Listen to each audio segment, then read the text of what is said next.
a pre-build to my repository for my developer container, so I want to show you what I had to do to get that working. If you don't know what pre-builds are, they're the idea that your development container doesn't need to open all of the dependencies at the time that you open it. You can take some of those dependencies, stick them into a base image, and then you open your dev container from that base image. If you're using dev containers and you're using some of the stock containers already provided for you from VS Code, you're already using a pre-built, you just didn't know it, and now you can create your own custom pre-builds.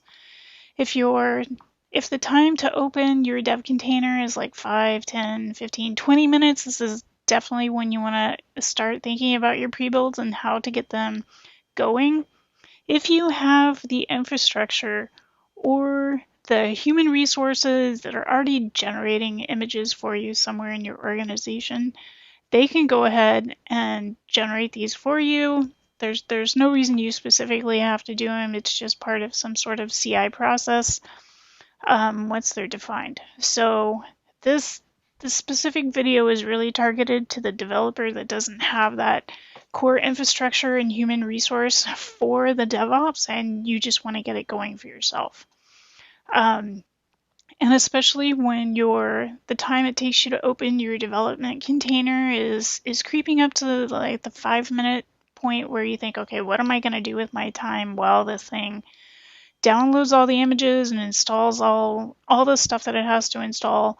Definitely that's when you want to think about generating your pre-builds.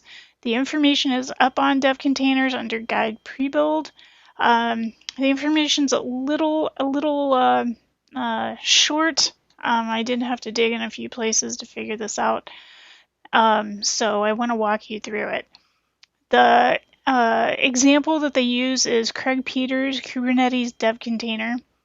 And he has, if you go look at his repository over here, his dev container is available as a package. And then when you open up VS Code, that package is referenced in his development container exactly where you would expect to see the image name.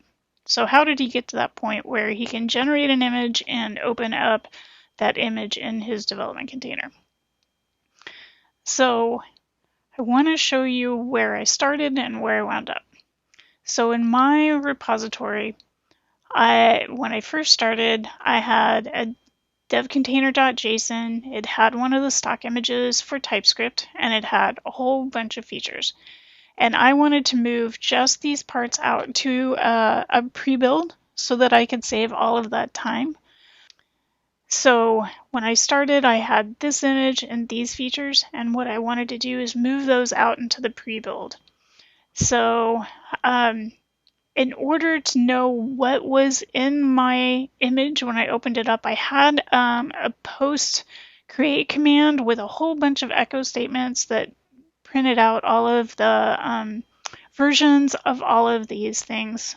And so when I move all of this into a pre-build, I'm going to keep this guy, and it's going to prove to me that my pre-build actually worked.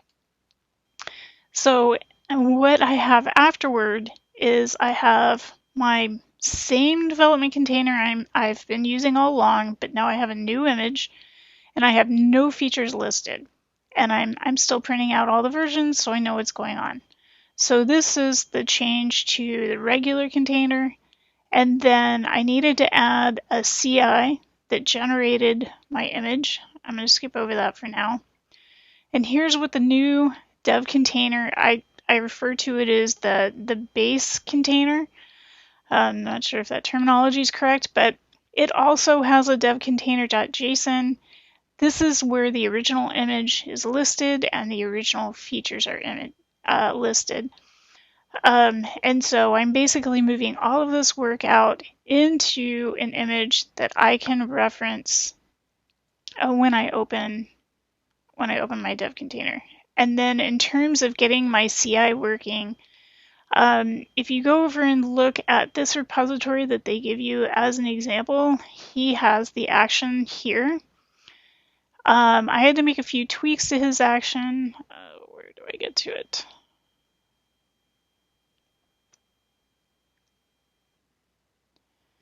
So this is his action. It's very close to my action. He uses a registry token, and I think the registry token that he uses, or the version that he uses, something in here is giving him access to push images to the GitHub registry, and that didn't work for me. So what I wound up doing is I wound up actually using the GitHub token, and I wound up setting permissions. And so once I had the permissions set and the token that allowed me to authenticate, then I could push. The last thing I had is the subfolder I had to fix. His subfolder is just the GitHub root, and that didn't work for me. I had to go ahead and add the workflows. And once I had all of that done, then I could go up and run the action and get my package. And once I had my package, then I could come back to my regular dev container that I open, and I could reference it. And of course, it's an empty features and the generated pre-built image, and then everything else stayed the same.